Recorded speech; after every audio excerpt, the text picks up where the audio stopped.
Goal! What? They scored a goal.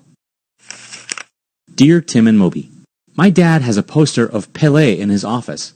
Who was he? Thanks, Gustavo.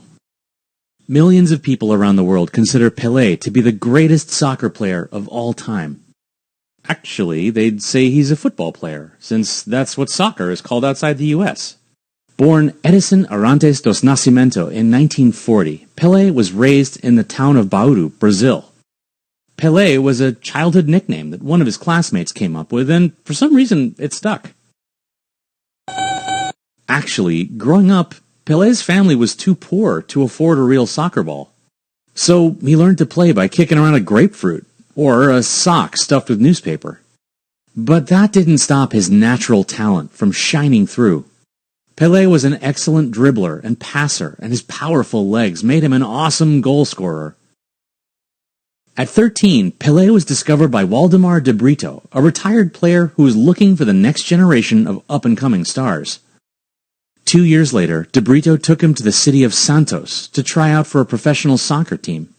After just one season on the Santos team, Pele was bumped up to the senior team and became the league's top scorer as a 16-year-old. I know. Pele was so good that he was named to the Brazilian national team, which represents the country in international tournaments like the World Cup.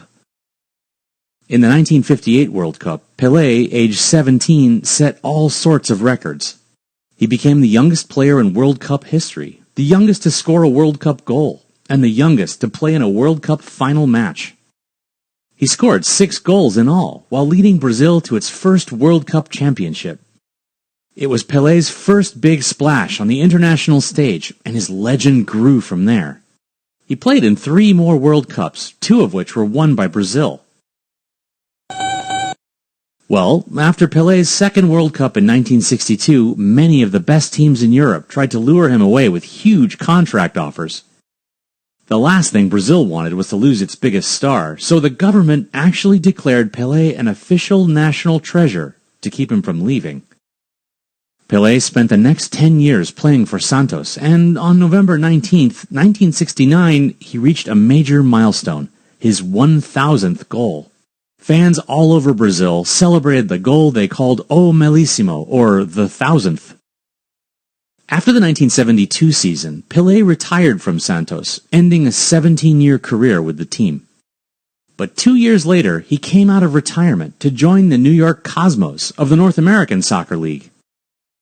By coming to play in the U.S., Pele helped boost the popularity of soccer in America. And in 1977, he led the Cosmos to the league championship. Finally, that same year, Pele played his last game, an exhibition match between his 2 teams, the Cosmos and the Santos. In front of a packed stadium and on national television, Pele played the first half for the Cosmos, and, of course, he scored a goal. At halftime, the Cosmos retired Pele's number 10 jersey, and then he switched teams and played for Santos in the second half. When it was over, Pele was carried around the field by his teammates, holding an American flag in one hand and a Brazilian flag in the other. It was an amazing ending to an exceptional career. Yup, today Pele is hailed as a national hero in Brazil and is a symbol of soccer around the world. FIFA, the sport's worldwide governing body, named Pele the footballer of the 20th century, and the International Olympic Committee gave him the title Athlete of the 20th Century. But Pele also used his status as soccer's most famous star to do lots of good things off the field. He was appointed a United Nations Ambassador for Ecology and the Environment and a UNESCO Goodwill Ambassador. He received the 1978 International Peace Award for his work with the children's group UNICEF. And he wrote autobiographies, composed music, and even appeared in a bunch of movies. When he passed away in 2022, he was mourned by soccer fans, by football fans worldwide. Ow! You're only supposed to do that for goals.